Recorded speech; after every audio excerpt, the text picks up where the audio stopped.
खुश आमदीद, मेरा नाम है वकास इमरान। नाजरीन, एक बहुत अहम खबर है, वो ये है कि DGISPR की आज को सहाफ़ियों से मुलाकात हुई और उसमें उन्होंने बयान किया कि इंडिया एक फॉल्स फ्लैग ऑपरेशन की तैयारी कर रहा है डीप सी में, यानी समुंदर में। वो कोई इस तरह का ऑपरेशन करेगा जो कि जिसका ब्लेम फिर वो पाकिस्तान पर डालेगा और उसके बाद वो कोई ना कोई कार्रवाई करेगा।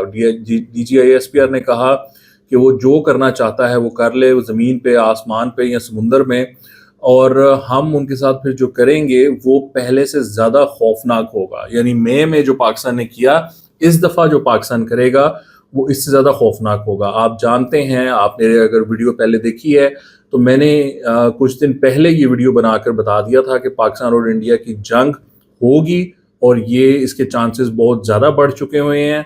अब वो मामला आपको शेप अप होता नज़र आ रहा है कि जब DGISPR ने सहाफ़ियों के साथ मिलकर ये बात उनको ब्रीफ की है कि इंडिया ऐसा काम करने जा रहा है।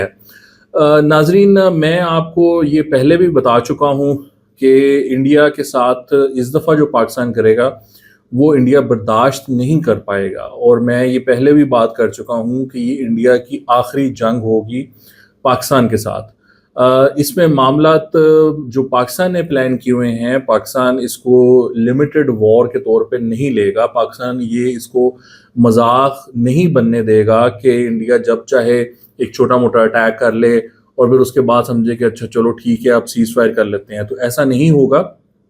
पाकिस्तान इस दफ़ा मामले को बढ़ाएगा और पाकिस्तान इंडिया के जो इकोनॉमिक एसेट्स हैं, इकोनॉमिक इंटरेस्ट हैं, उनको हिट करेगा।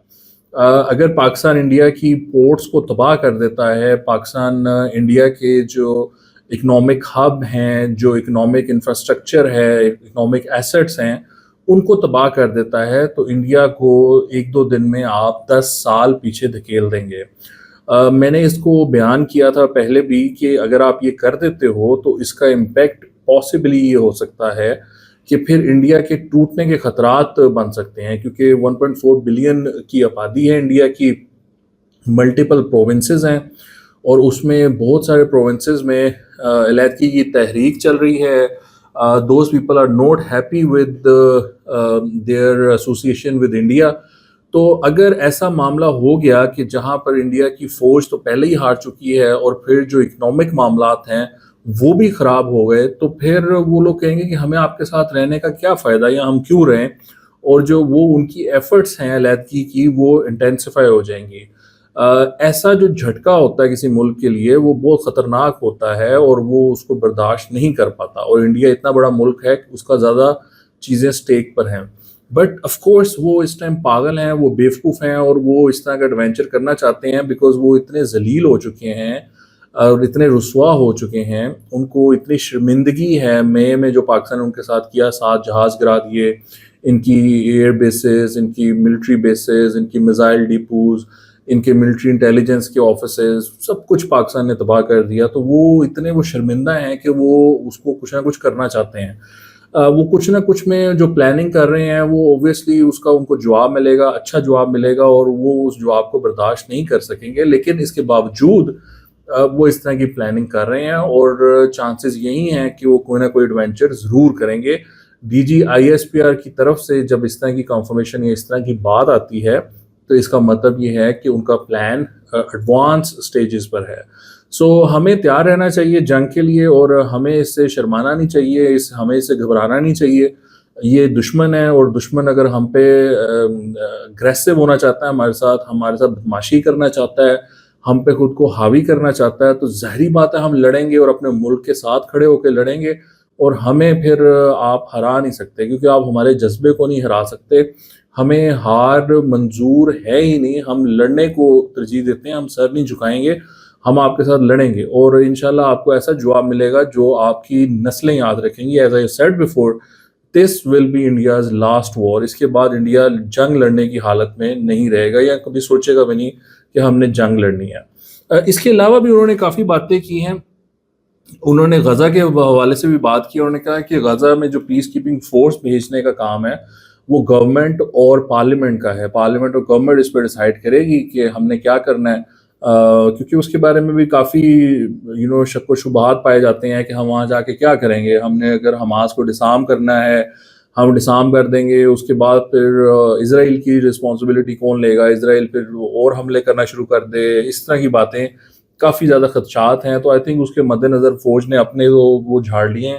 انہوں نے کہا ہے کہ یہ گورنمنٹ اور جو پارلیمنٹ ہے اس کا کام ہے کہ وہ ڈیسائیڈ کرے کہ اس میں کیا ہونا ہے. انہوں نے بتایا کہ 1667 ٹیررسٹ جو ہیں وہ فتنہ الخوارج کے وہ مارے جا چکے ہیں.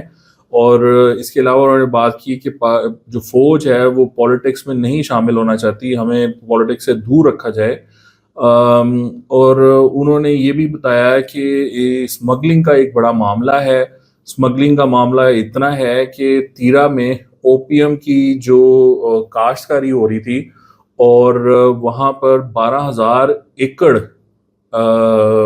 پوپی جو ہے، پوپی 12,000 ایکڑ پر خیبر پختونخوا میں کاشت ہو رہی تھی. دیکھیں ذرا آپ، اور یہ پر ایکڑ کا جو پروفٹ ہے وہ تقریباً 18 لاکھ سے 32 لاکھ بتایا جا رہا ہے. انہوں نے کہا کہ لوکل سیاستدان اور لوگ اس میں انوالو تھے. تو ناظرین ذرا غور کریے اس بات پہ کہ خیبر پختونخوا میں نہ صرف طالبان کو، ٹی ٹی پی کو واپس لا کے بسایا گیا، بلکہ وہ اتنے چل تھے، اتنے سکون میں تھے کہ وہ وہاں پر یہ جو پوپی ہے اس کی کاشتکاری کر رہے تھے، اور اس میں لوکل سیاستدان اور عوام بھی شامل ہیں. اور وہ جو پیسہ اس سے آ رہا ہے، ڈرگ منی جو آ رہی ہے، کیونکہ یہ جاتی تھی افغانستان میں انہوں نے بتایا کہ افغان طالبان کو پروٹیکٹ کرتے تھے کیونکہ پوپی افغانستان جاتی ہے اور افغانستان میں آئس اور باقی ڈرگز پوپی سے بنتی ہیں. تو یعنی کہ یہ سارے ملے ہوئے ہیں. اب وہ جو اس سے پیسہ آ رہا ہے اس سے ٹی ٹی پی اپنے آپ کو اسٹرینتھن کر رہی ہے، اور وہ اسٹرینتھن کر کے پاکستان کے سولجرز پہ حملہ کر رہی ہے. اور یہ خیبر پختونخوا کی گورنمنٹ کیا کر رہی تھی؟ آپ مجھے بتائیں کہ آپ کے صوبے میں 12,000 ایکڑ پر پوپی کاشت ہو رہی ہے اور ٹی ٹی پی وہاں پر بھتا لے رہی ہے، ٹی ٹی پی وہاں پر گھوم رہی ہے، تھانے اس کے قبضے میں، روڈ اس کے قبضے میں، وہ ناکے لگاتے ہیں.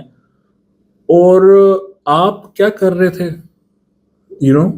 سو یہ سچویشن رہی ہے. یہاں پر مذاق بنایا ہوا ہے ان لوگوں نے ہمارے ملک کا. اور اب آ کر وہ سہیل افریدی کہتا ہے کہ میں آپریشن نہیں ہونے دوں گا، عمران خان کہتا ہے آپریشن نہیں ہونے دوں گا.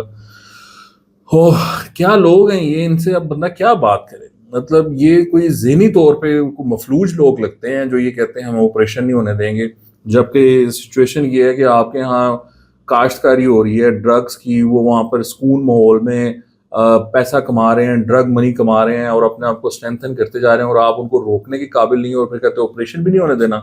پھر آپ ملے ہوئے ہو ان کے ساتھ، آپ بھی پھر یہ ڈرگ منی لیتے ہو. بہت افسوس کی بات ہے.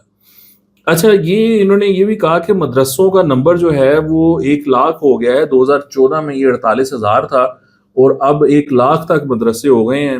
انہوں نے بتایا کہ 62,113 آپریشن ہوئے ہیں، جن میں کہ 582 سولجرز جو ہیں وہ شہید ہو چکے ہیں. ہیوج نمبر، 582 پاکستان کے سولجرز شہید ہوئے ہیں. بہت بہت بڑا نمبر ہے. انہوں نے کہا کہ ہمارا جو افغانستان کے ساتھ رسپانس تھا وہ بہت سوئفٹ تھا، اور ہمارا ایک ہی ایجنڈا ہے کہ افغانستان کی زمین کو ہم پاکستان کے خلاف استعمال ہونے نہیں دیں گے. آپ کو روکنا پڑے گا، اگر آپ نے نہیں روکا تو پھر ہم روکیں گے، ہم نہیں چھوڑیں گے ان لوگوں کو. انہوں نے بتایا کہ افغان طالبان ان کو، فتنۃ الخوارج کو، ٹی ٹی پی کو ڈینسلی پاپولیٹڈ ایریاز میں سیٹل کر رہے ہیں تاکہ ان کو شیلڈ رہے. یعنی اگر پاکستان ان کو اٹیک بھی کرتا ہے تو پھر وہ شو ڈال دیں گے کہ وہ یہ تو لوگ مارے گئے، بچے مارے گئے، فیملیز ماری گئیں. تو یہ انہوں نے بتایا کہ وہ ان کو وہاں پر ان کو جو ہے نا آباد کیا جا رہا ہے. اور پھر اس کے علاوہ انہوں نے بتایا کہ ٹی ٹی پی نے جو ایلیجینس ہیں ان کی، وہ امیر آف افغان طالبان کے ساتھ ہے. دے آر وہ اس کے فالوورز ہیں، اور ٹی ٹی پی ایک برانچ ہے افغان طالبان کی. D G I S P R اتنی کلیئرٹی سے کہہ رہے ہیں کہ یہ افغان طالبان سارا کچھ کرا رہے ہیں. وہ کہہ رہے ہیں کہ یہ ٹی ٹی پی والے ان کی ایک برانچ ہیں، تو ان کا اثر و رسوخ کیسے نہیں ہے ان کے اوپر. سو دس از اے ہیوج تھنگ جو کہ انہوں نے بتایا ہے. اور جیسے کہ میں نے آپ کو بتایا ہے کہ یہ بڑی ڈیٹیلڈ ایک رہی ہے پریس کانفرنس، میٹنگ تھی آپ کہہ لیں، جس میں کہ یہ ساری باتیں کی گئی ہیں. اور افغانستان کے بارے میں اور باقی معاملات بھی انہوں نے ڈسکس کیے ہیں. آئی تھنک ہمیں as a nation we should be prepared for another war with India, اور اس دفعہ انشاءاللہ ان کو ایک اچھا سبق سکھائیں گے تاکہ وہ دوبارہ اس طرح کی حرکت نہ کریں. آپ کے دیکھنے کا بہت شکریہ. پلیز میک شیور کہ آپ چینل کو سبسکرائب کریں اور ویڈیو کو لائک بھی کریں. خدا حافظ.